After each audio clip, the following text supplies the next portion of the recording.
Hello everyone. How you doing? Hope everybody's doing good. Yeah, I'm here. I'm back for a few minutes. I just wanted to come on here and talk to you a little bit about Sebastian Rogers and Summer Wells and a little bit of contrast between the two cases. But my name's Patty. I'm glad you're here, and I'm just gonna share a few of my opinions and things that I've seen. But to me, this is important, but I want to talk to you for a minute about a few things, but under fair use and copyright laws. This is my disclaimer. All these things that I talk about in this video are my opinions only.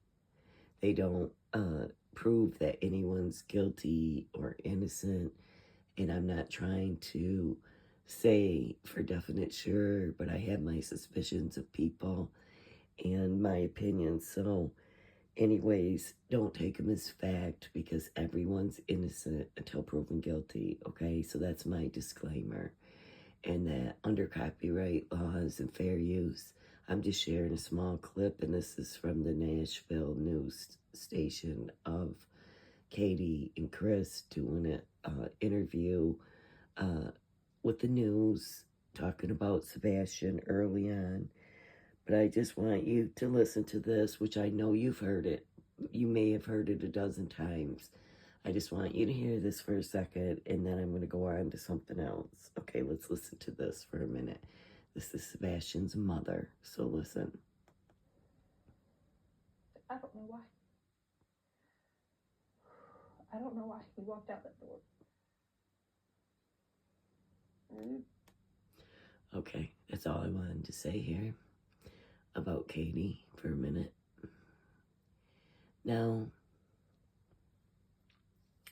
Sebastian's mother just told us that she doesn't know why Sebastian walked out that door, right? Well, but then later on, she said there was no camera footage, no proof of where he was, which I thought that was strange. But anyways, what I want you to pay attention here too is that, is that Katie here, Sebastian's mother here, she says she don't know why Sebastian walked out that door, right? Well, she locked herself into her own narrative here. First, they said he wasn't a runner, and he's never run away before, okay? And that she don't know why he walked out that front door, okay? There was no other door, they said, that he would have went out of, and that bothers me. That's a big red flag to me because, you know, why couldn't he go out any other door? You didn't see him. You didn't know. No cameras picked him up. So there's some reason that they don't even want you to pay attention. Look at them eyes over there. They want you to pay attention to the front door only. The problem here is, Katie, is that there's no video proof of him going out that door. There's people that have videos, have cameras right across the street and all around you. Now, I heard that it's possible that the cameras could have been messed with by somebody who knows how to jam them. I do not know. I don't know that for a fact. But it seems kind of strange that a lot of the cameras weren't working that day. And, but anyways, so there's no proof that Sebastian walked out the door, nothing like that, okay? But this is the narrative right here. This is the narrative that they want to set in the very beginning of Sebastian's case, is that he walked out that front door and that he ran away, okay? So, remember this, okay? Hold on here. Remember this. Let me get out of here for a minute. Boy, that look that Chris had on his face was something else, wasn't it? Yeah. It looked like hatred and annoyance and you know. Let's see here, I gotta go. Now, this video, I'm going to do my analysis, my take on this video, because there's some important things that I want to bring up here. And so I'm sharing this video. This video is by Brandy Gray. She did this a year ago. It's called The #1 Suspect in Summer Wells Disappearance, Opinionated. If you have not subscribed to her channel, I recommend that you do, because Brandy Gray does an excellent job on all her videos. But I'm going to go through some of this, and I want to show you something. Okay, so hold on here. Of course, we got to have a commercial. Supreme Court candidate Patrick William O'Grady supported an extreme abortion ban, while Justice Kyra Harris Golden will protect abortion rights. Oh, Lord. I'm so tired of political commercials. I don't know about you. I'm sick of them. Okay.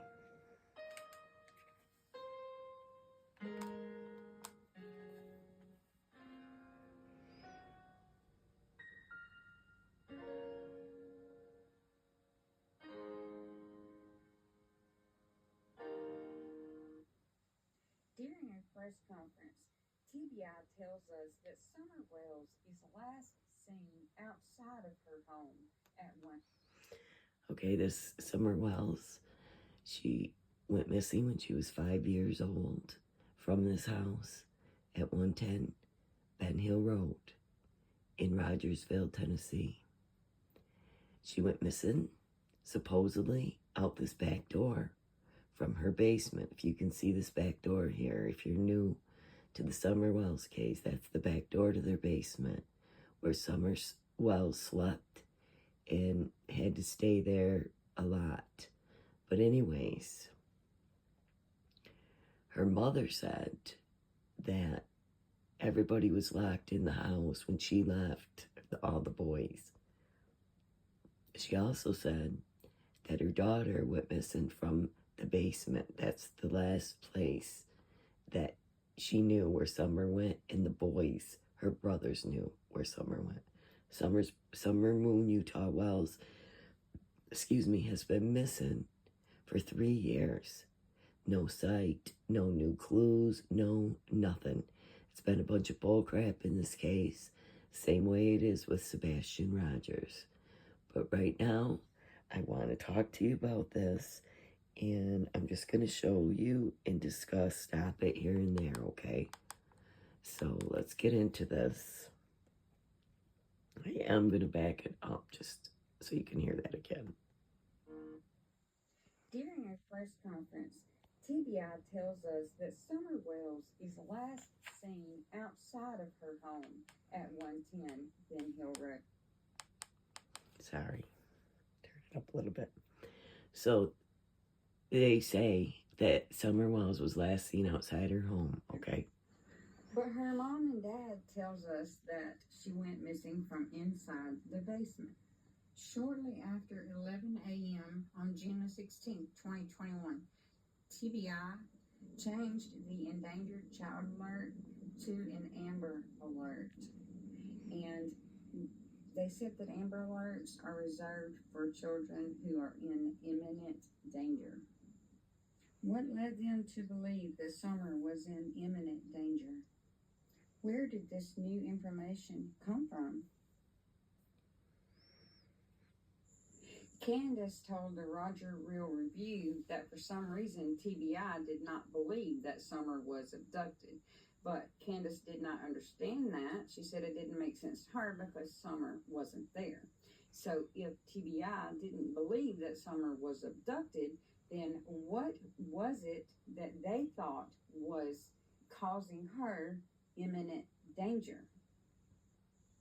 Candace and Don have stuck to their story, even now 2 years later, that Summer was abducted. They have been on numerous YouTube channels, and they have also been on a couple news stations and went to Dr. Phil and the behavior panel. All of this supposedly was in an attempt to keep Summer's face and name out and bring awareness to her case and hopefully bring their daughter home. This is what Don and Candace said. However, Candace could never answer the hard questions. She really didn't answer very many questions at all. The photo on your screen right now. Hold on, I'm just going to go forward. I got to go forward a little bit. Hold on. All the way to this very day, she's pretty much done the same thing. She'll get on panels with people and she'll laugh and joke and talk, and she makes friends and she enjoys having these friends and supporters. But if anybody comes on any of those panels to ask Candace a serious question about Summer, she shuts down. She will not answer. But Candace did say something on someone's panel a while back. And if you notice, that is the absolute truth. Candace will not answer any hard questions. I notice she'll disappear, like if she's on the Cow Lady's channel or if she's on somebody else's channel. If anybody starts asking any kind of hard questions regarding Summer Wells, her daughter that's missing, she shuts down, or she leaves the chat for some reason, or she changes the subject. She will not answer any hard questions. And really, that reminds me of Sebastian's mother and stepfather. I mean, they don't really want to talk about this. I mean, they gave us the narrative. They came out and told us what happened. They don't really want to talk about this, and they get mad when other people talk about it. They want to sue other people, and they want to come against them, and they want to put people in jail. And this is the same thing with Summer Wells' parents right here. They, were trying to sue people or saying they're going to sue people, and they don't want no one talking about their daughter and blah, blah, blah, okay? So, no, they don't want any hard questions, and they don't want you really. They want to talk about it in their own narrative, with their own story, and they don't want no deviation, and they don't want no theories, and they don't want no opinions. So, anyways, let's move on from here. That kind of raised red flags for me. I'm going to let you listen to what she said, and then I will come back and explain my opinion to you about what she said. So, hold on just 1 second. Let me show you something. Do you know that I went out towards, back in a holler today? You did? Yeah, I went back in a holler today. What for? Just to look, just to be a nosy little bitch. I was looking for Summer and any evidence of anything. Alright. I do that on a daily basis when I leave this house. Trump or Harris? Harris. Sorry. I really like that Harris is cutting I'm tired of these. I read about Trump's plan for a national sales tax on everybody groceries, clothes, is even gonna go medication, crazy. and that it would cost families nearly $4,000 These a stupid. year. I can't afford that. Okay, so Candace said that every day she goes back up in the holler and looks for Summer and any evidence of anything that she may find. Do we believe that she is really doing this? Or is she saying that because for so long, so many people have said that she should be out looking for Summer and, like giving her a hard time about not looking for her? Because up until now, she has not looked for her, and they say they haven't looked for her. But now that story changes to she's going back in the holler every day looking for Summer or evidence. So let's say that we do believe that she's doing that. My opinion on that is that she is either returning to the scene of the crime for whatever happened to Summer. Or maybe she's returning back there in the holler to where she knows Summer was at one time, maybe even where Summer is right now. Because most of us know that when people commit a crime against another human, a lot of times they will return to the scene of the crime. Also, a lot of people will go back to an area where they put a person if they done something to them. So this is a very strong opinion of mine, and it is just my opinion. It is not a fact. I am not claiming it to be a fact, and some people may not like that I stated that as an opinion, but just remember that we are all entitled to our opinions, and a part of me strongly believes that Candace may be responsible for whatever happened to Summer, whether it be an accident or something done on purpose. I've always felt that way, and now she's told us that she is going to the back of the holler every day. I've always also felt like that Summer may be out there in that holler somewhere. I still think she is. And the investigator thinks she is too. Matter of fact, I've got a little clip of him saying that. I believe that she would probably be somewhere close by, because we found nothing to lead us to believe that she's been abducted or trafficked out of the area. Good evening. Tonight, a change in the effort to locate missing 5-year-old girl Summer Wells. Plus, there's a possible new lead that could explain what happened to the little girl. Tonight, we have exclusive Sky 5 video from the search site, and News Channel 5's Nick Barris tells us a shift in strategy now focuses on the possibility of foul play. And now the strategy moving forward has changed. Crews have spent long days the past 2 weeks doing line searches, as you see here. Well, you know, when Candace said that she was going to go, that she has been going into the holler, and that she just wanted to be a nosy little bitch to go back into the holler every day to go look for any evidence of Summer, well, red flags go up all over the place. If they don't go up for you, I don't know what's wrong, because there's something wrong with that. And I do believe, like Brandy believes, I believe that it's very suspicious, and it's possible that Summer is very close by, just like this detective said, and just like she just said, that she probably is close by. It's so, you know, strange that nobody can search their property, right? They said the cops already searched it enough, and so nobody else needs to come on that property and search for Summer. No dogs, no nothing, okay?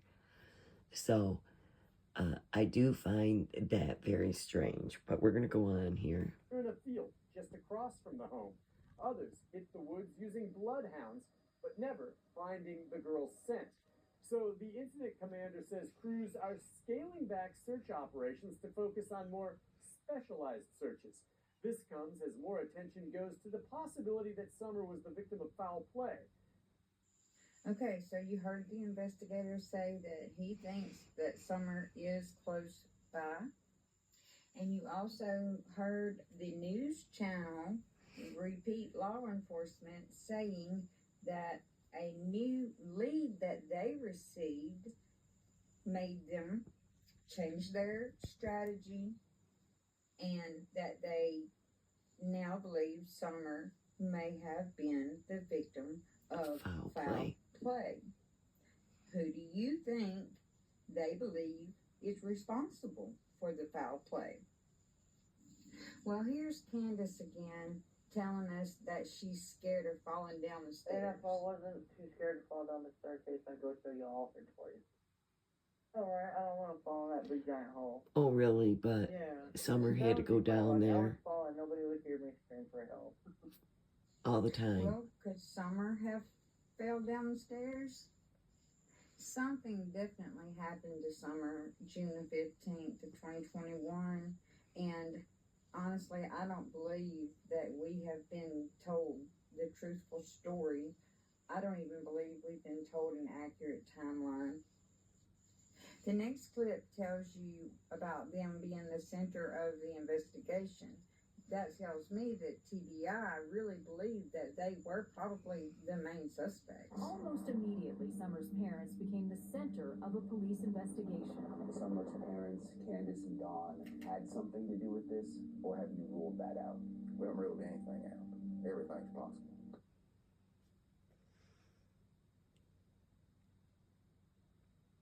Okay. You know, Candace said that Summer, you know, she helped her mom with the knee brace and all that bullcrap story. And she watched her go into the house. She told the boys, watch Summer, I'll be right back. She said she watched her go in, and the boys said that she went down in the basement to play with her toys. So Candace has locked herself into her own narrative that Summer never went out of that house, that she was abducted from her basement, which makes it pretty impossible. Then later on, Candace tried to change her story and say, oh yeah, you know, I think somebody came up in the yard and lured her from her swing. She changed the story all along since the beginning. And first it was the basement, and she didn't know if the door was locked or if it was unlocked. And, you know, there's just no... The problem here with these people, with all these people, is that they lock themselves into this narrative. They lock themselves into it. And now, that's why we don't know where these kids are. It's because there's no more information in this. And you know, I've been listening to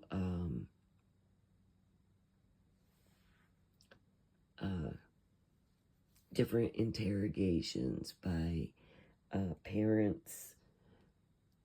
Hold on here, let's just change the picture here for a minute. You know, I see all these, in the past few weeks, I've been watching all these interrogations of these parents who have unalived their children, beat them, starved them until they died. And, excuse me, and they all, you know, all of them seem to make a convincing... They come up with all these stories, and, you know, they try to use these emotions, and you feel bad for them. But in the end, it comes out that they did do something to their children, and people can put on a face for years. People can lie, and they can hide. And now, I would think maybe someone else did this to Summer. Maybe if there was a chance that someone else did this to Summer, well, then why are the parents changing their stories, lying, playing games on YouTube, playing games with people? They've done so many things, it's not even funny. They made this into a circus, their own selves. They turned their daughter's case into a circus. And so many people have made money off of Summer Wells' case. And now here we go with a bunch of people trying to do the Sebastian Rogers case. And I have nothing against that, but if you're making bank off a missing child, then it bothers me, because you should be doing that as a good thing, as a, you know, not... You should be doing that as a public awareness, and that you want to, you know, bring awareness to that child, not so you can just make clicks and views and money. And I'm sorry, but I know some of you, like Mr. Don B over there, you know, this is just my opinion, but he uses a lot of clickbait to get you to watch it by saying, oh, I got something good, or I got something valuable to tell you, or I talked to the TBI or the FBI, or, you know, and I'm sorry, but that's clickbait. And he usually has nothing to give you, but he actually, I cannot believe this, it was terrible. And I shared the guy's link on my community page, his video. But Don B actually went to his own neighbor's house and was video recording, you know, taking pictures or whatever, videoing this woman on her porch. And was saying, is Sebastian there? Is he in that house? You know, if you see these people, well, they're people that don't even know Don B. They're not friends with him. They don't know him.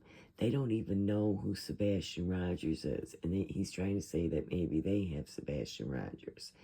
And he's causing problems because you don't tell your viewers, you know, to, this is what this car looks like, and this is what this, you know, you don't do that kind of crap. That's wrong. And I think he's going to end up getting in trouble for some of this stuff because it's not the first time. He has done the same thing. He did it to Candace. He did it to Hunter and Allison. He did it to a bunch of people. He did it to a couple of Candace's friends. I mean, maybe some of you think that's cool that he goes and tries to get this information. I do not. To me, that seems like stalking. That's just my personal opinion. You can like him all you want. You can watch his videos. I just think it's really strange. He has fought, and he has, you know, people tried to share his video or say something, and he has struck their channels, and he's been nasty to those people. So I think that, you know, he's not always truthful, and he just throws out a lot of questions that nobody really knows anyways. But I just see that he's been in a lot of trouble lately with sharing information that he shouldn't, okay? That's all I'm saying. And like I said, I noticed that. That's why I do not watch his videos. I do not follow him because it's a lot of clickbait, okay? To get you to watch it so he makes money because you know, a lot of this stuff is just for content. You know, they need content for their videos, so they'll go and harass somebody or call the police and bother them, which they don't even need to be. It's ridiculous. But anyways, you know, it's just, I don't understand these people doing this kind of stuff in a missing child case. It's like, I just don't get it, you know. But he's not the only one. JLR has done it, even though, you know, I'm not going to say too much about him. All of them, a lot of them have done it. Not all of them, but a lot of them have done it. They've gone live, and they're bringing all these people on YouTube, and it's just really crazy. That's all I got to say. But my whole point of this video was to tell you that both these mothers, they called their husband first. Both these mothers never really showed any kind of real tears for their missing children or acted like they wanted to go search. But most importantly, they locked themselves in the narrative, and there's nothing else. So you can't go by nothing else. She said Sebastian went out the front door, but there's no proof, so she needs to prove how he could have got out that front door without nobody seeing him on any cameras. Otherwise, she's just making up a theory like anybody else would. So, and the same with Candace. She's either in the basement or she's outside. She's either on her swing or she's just in the yard. You know, Candace and Don are the ones who told the police and TBI that Summer was last seen outside, okay? Nobody else told. She wasn't spotted outside. She wasn't seen outside. So that's why I have a very hard time when people try to tell me they seen footprints of Summers. She didn't have any shoes on. And if you've seen it barefoot at 10 houses away, it probably was not hers. If it was a shoe or if it was a barefoot. Now, Don Wells came on and showed this big giant footprint and tried to say it was Summers. It was the size of his foot. Come on. She's a little girl. She's 5 years old.